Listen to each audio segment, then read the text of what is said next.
সম্প্রতি কোচবিহার শহরের গোলবাগান এলাকায় একটি বহুতল ফ্ল্যাটের ঘরে এক বৃদ্ধার মৃত্যুর ঘটনা সামনে এসেছিল। এই ধরনের শহরের একাকী বৃদ্ধ বৃদ্ধাদের করুণ কাহিনী বারংবার সামনে আসছে।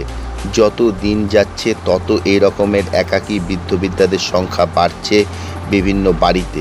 এবার এই পরিস্থিতিতে অসহায় মানুষগুলোর পাশে দাঁড়াতে এগিয়ে এলো পুলিশ। মূলত উত্তরবঙ্গ পুলিশের আইজি রাজেশ কুমার যাদবের উদ্যোগে উত্তরবঙ্গের বিভিন্ন শহরগুলোতে শুরু হয়েছে প্রবীণ মানুষদের পাশে থাকার কর্মসূচি। কোচবিহারে এই কর্মসূচির পোশাকি নাম দেওয়া হয়েছে সম্মান। আজ কোচবিহার জেলা পুলিশ লাইনে কনফারেন্স হলে এক অনুষ্ঠানের মাধ্যমে এই প্রকল্পের শুভ সূচনা হলো। সবাইকে আমার সশ্রদ্ধ প্রণাম জানাই বা শুভেচ্ছা জানিয়ে বলছি, আজকে যে প্রবীণ নাগরিকদের জন্য যে উদ্যোগটা নেওয়া হচ্ছে, সত্যি আমরা ভীষণ খুশি। কারণ আমাদের না ছোট থেকে একটা ধারণা ছিল যে পুলিশ মানে যেন একটা ভয়ের ব্যাপার, চুরি ডাকাতি মারামারি এসব ক্ষেত্রে পুলিশ আসবে এবং পুলিশ আমাদের তো সাহায্য করবেই না, ধরে নিয়ে গিয়ে আমাদের মারবে, জেলখানায় রেখে দেবে, এরকম একটা ভীতি ছিল। তো আমি আজ অনেক বছর থেকে সারদা সংঘ করি। আমি মহারাজদের কৃপাতে এখানে সংশোধনে পড়াতে 3 বছর আমি এই সুযোগ পেয়েছিলাম এবং এদেরকে সেলাই শেখানো পড়ানো আমি 3 বছর করেছি। তখন থেকে আমার এই পুলিশদের উপরের এই ধারণাটা কমে গেছে এবং এবার এই উদ্যোগটা নেওয়াতে আমি যে এত খুশি হয়েছি। আমার একটাই ছেলে, ও গুয়াহাটি পোস্টিং। এবার ওর বন্ধু বান্ধব আছে ঠিকই, সবাই সাহায্য করে, তবুও দেখবেন এই আপনাদেরকে যদি আমরা রাত্রে দুর্যোগে খুব অসময়ে যদি আপনাদেরকে কাছে পাই এবং তখন যদি আপনারা পুলিশ এই পোশাকে বা এই ঠিকানায় বা এই আমাদের কাছে এইভাবে না উপস্থিত হয়ে নিজের সন্তান সমূহ এসে আমাদের পাশে দাঁড়ান, আমরা ভীষণ উপকৃত হব। এই উদ্যোগকে আমি ভীষণভাবে শ্রদ্ধা জানাচ্ছি এবং আশা করব এটা এই উদ্যোগটা নিয়ে যেন দুদিনে থেমে না যায়, এটা যেন কন্টিনিউ হয়। কারণ আমরা দেখেছি অনেক প্রকল্প, অনেক কিছু আমাদের না একটা ভয় হয়ে গেছে, এটা তো দুদিনের জন্য প্রচার, তারপরে এটা আর কখনোই এগিয়ে যাবে না।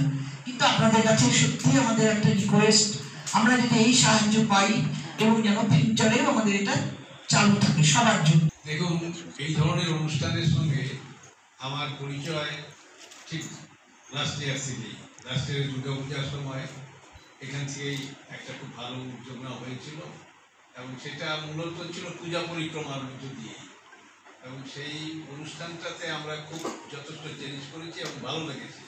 এবং সেই সময় আমি কয়েকটি কথা বলেছিলাম যে হ্যাঁ, ডেফিনেটলি এটা একটা ব্রিজের মতো কাজ করছে। পুলিশের সঙ্গে সাধারণ মানুষের যে গতানুগতিক ধারণা থাকে, ওই বিচার আচার, অন্যায়, দুষ্কৃত কর্ম ইত্যাদি ইত্যাদি, এর ব্যাপারেই পুলিশ। কিন্তু এর বাইরে যে পুলিশ সাধারণ মানুষের কাছে যে বন্ধুর মতো নিয়ার অ্যান্ড ডিয়ার ওয়ান হতে পারে, সেটার একটা পথ কিন্তু এটা বড় সড়। আরেকটা কথা, সমাজে আরেকটা দিক, যে দিকটা নিয়ে আলোচনা হয় না বা সাধারণত কেউ করে না, প্রবীণ নাগরিকদের এই ধরনের সম্মানিত করলে পরে তার যে ফলশ্রুতি সেটা সমাজের উপরে ডেফিনেটলি করবে কীভাবে। যেমন আমার কথা আমি বলি, আমার 75 বছর বয়স, এই ক্ষেত্রে আমার নাতিরা বড় হয়েছে। এবার আমার কোনো কথা যদি ওদের কাছে যদি যায়, তাহলে পরে ওরা যেমন শিক্ষাটা গ্রহণ করবে, কারণ পাড়াতে বা আমার এলাকাতেও ওই সমস্ত ছেলেপেলেরা ওরা আমার নাতির সমান বয়স বা নাতনির মতো বয়স। তার মানে তার যেমন তার বয়সের ব্যাপারে তার যেমন হোল্ড রয়েছে, তার অভিজ্ঞতার ব্যাপারে তার একটা যথেষ্ট হোল্ড থাকতেই পারে, এবং সেটা সহৃদয়ে হোল্ড হয়। কারণ তার বয়সের সঙ্গে সঙ্গে তার মানসিকতাটা চেঞ্জ হয়, মানসিকতাটা অনেক সফট হয়ে যায়, এবং সেটাও দরকার আছে। এবং এই লিঙ্কেজটা যদি সমাজের সবার ক্ষেত্রে বয়স্কদের সম্মান দিয়ে যদি এই লাইনে যদি রিপোর্ট করা যায়, তাহলে এটা কিন্তু একটা ভালো দৃষ্টান্ত হবে। এবং ওই যে আমি যে কথাটা বলছিলাম যে আমরা পুলিশের দ্বারা কর্মের ভিতরে আমরা নিয়ার অ্যান্ড ডিয়ার ওয়ান হতে পারি, এই বলছি। এই বলে আমার তো আর আজকের দিনে অন্যরকম কিছু বলার নেই। আর এটা আমি বলবো, কোচবিহার পুলিশ সত্যি আন্তরিকভাবে ভালো কাজ করছে। এবং আরেকটা কথা আমার খুব জরুরি মনে হয় যে রাত্রি বিকালে বয়স্ক মানুষদের সত্যি খুব হেল্পের প্রয়োজন। অনেক সময় ঔষধ থাকে, অনেক সময় মুশকিল হয়, অনেক সময় একা থাকতে হয়। যেমন কি এখন আমরা একা থাকি, আমরা স্বামী স্ত্রী থাকি। এখন বাইরের লোকজনের অনেক সময় প্রয়োজন পড়ে ওষুধের, হঠাৎ করে শরীরটা খারাপ হয়ে গেল, তখন কি করবো? তখন নানান সমস্যা হয়ে একটু ভূমিকা আমি পুলিশের কাছ থেকে চাইবো। আমরা হয়তো তখন হয়তো ইনস্ট্যান্টানিয়াসলি খবর দিতে পারি না, কিন্তু সেটা পুলিশ যদি আমাদের অল্প কথাতে বা সামান্য একটা মেসেজের বদলতে তারা যদি এসে যদি আমাদেরকে সাহায্য করেন, সেটা কিন্তু অনেক কাজ করছিল। আমি এই কথাটা বলি শেষ করবো। নমস্কার। তখন অন্য কেউ নিয়ে যায়, তারপরে দিদি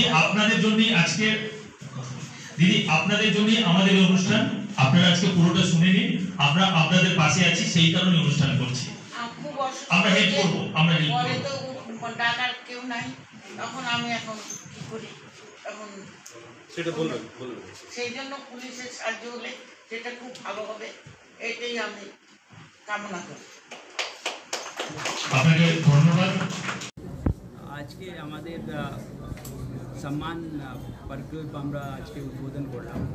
এই প্রকল্পটা হচ্ছে আমাদের কুচবিহার জেলার যারা প্রবীণ নাগরিক আছে তাদের জন্য আজকে এই যে প্রকল্প আমরা চালু করেছি। আগে হয়তো এটা পুলিশের মধ্যে পুলিশ পক্ষ থেকে অলরেডি আমরা প্রবীণ নাগরিকদের জন্য অনেক কিছু করছিলাম, কিন্তু এখন আমরা ইনস্টিটিউশনালাইজ ভাবে এই প্রকল্পটা চালু আজকে করলাম। আমি যে আগে বললাম, এটা আমাদের 3টা অবজেক্টিভ আছে। এটা আছে সেবা, সুরক্ষা এবং সম্মান। তো যেহেতু আমাদের আজকে যে সমাজের মধ্যে আমরা বসবাস করছি, স্বতন্ত্র দেশের মধ্যে, সমৃদ্ধ দেশের মধ্যে আমরা বসবাস করছি, সেটার জন্য আমাদের আজকের যে প্রবীণ নাগরিক তারা অনেক স্যাক্রিফাইস করেছেন, অনেক যোগদান করেছেন। এখন আমাদের দায়িত্ব আছে, সমাজের দায়িত্ব আছে ওদেরকে ওই সম্মানটা ফিরিয়ে দেওয়া। সেই জন্য আমাদের এই প্রকল্পের মাধ্যমে আমরা প্রত্যেক থানাতে একটা নোডাল অফিসার থাকবে এবং যত প্রবীণ নাগরিক আছে তাদের কিন্তু আমরা ডাটাবেস তৈরি করছি। তো ওদের সঙ্গে ওই আমাদের যে নোডাল অফিসার আছে ও রেগুলারলি যোগাযোগ রাখবে। ওদের কিছু অসুবিধা হলে তো পুলিশ থেকে কিন্তু পদক্ষেপ নেওয়া হবে। এছাড়া আছে কি যেহেতু অনেক প্রবীণ নাগরিক ওরা বাড়িতে একা থাকে, তো ওই জন্যে ওরা অনেক সময় ভালনারেবল হয়ে যান to some anti social elements, অথবা নিজেদের কোনো আত্মীয় পক্ষ থেকে অনেক সময় উৎপীড়ন করা হয়। সেটা জন্যেও আমাদের ইমিডিয়েটলি ওরা আমাদের নোডাল অফিসারের মাধ্যমে সাহায্য পাবে। এবং এটাই না, আমরা যে প্রবীণ নাগরিকদের কী ওদের রাইটস আছে ওটার জন্যও আমরা কিছু অ্যাওয়ারনেস ক্যাম্পগুলো করব। মাঝে মাঝে ওদের সঙ্গে আমাদের ডিএলএসের সঙ্গে নিয়ে অথবা অন্য যারা অ্যাডভোকেট বডি আছে ওদের সঙ্গে মিলিয়ে আমাদের অ্যাওয়ারনেস জেনারেশনও কাজ হবে, ওটাও এই মাধ্যমে। হ্যাঁ, ওটা আমি বললাম, আমরা একটা আজকে এই প্রকল্পের মাধ্যমে আমরা ওদেরকে একটা প্ল্যাটফর্ম তৈরি করলাম। এই যারা এই প্রকল্পে যারা মেম্বার থাকবে ওদের মাঝে মাঝে কিন্তু আমরা মিটিং হবে, ইয়া কনফারেন্স মিটিং অথবা পিকনিক যাওয়া এইসবগুলো হবে। তো এটি work like a club.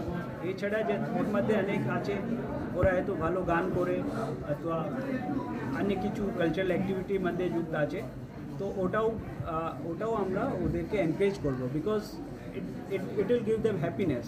So আমাদের মেইন অবজেক্টিভ ইজ আমাদের প্রবীণ নাগরিক দে শুড বি একটা তো সুরক্ষিত থাকবে and they should be happy, they should not feel lonely, they should feel part of the society. এটাই আমাদের। কতজন থাকছে এখন পর্যন্ত? মানে হচ্ছে 30 জন আজকে অলরেডি আমাদের এই প্রকল্পে ভাগ নিয়েছেন। এছাড়াও এই সংখ্যাটা বাড়বে। और এটা এখানেই নেই, এই কুচবিহার জেলাতেই নেই অথবা নর্থ বেঙ্গলে সমস্ত জেলাতে কিন্তু এই প্রকল্প আমরা করছি। আগে আমরা যে বড় টাউন আছে, যেহেতু কুচবিহার আছে, ওখান থেকে ডিস্ট্রিক্ট হেডকোয়ার্টার থেকে এটা শুরু করব, পরে আমরা এটা সাব ডিভিশনাল হেডকোয়ার্টার ওটাকে এক্সটেন্ড করব।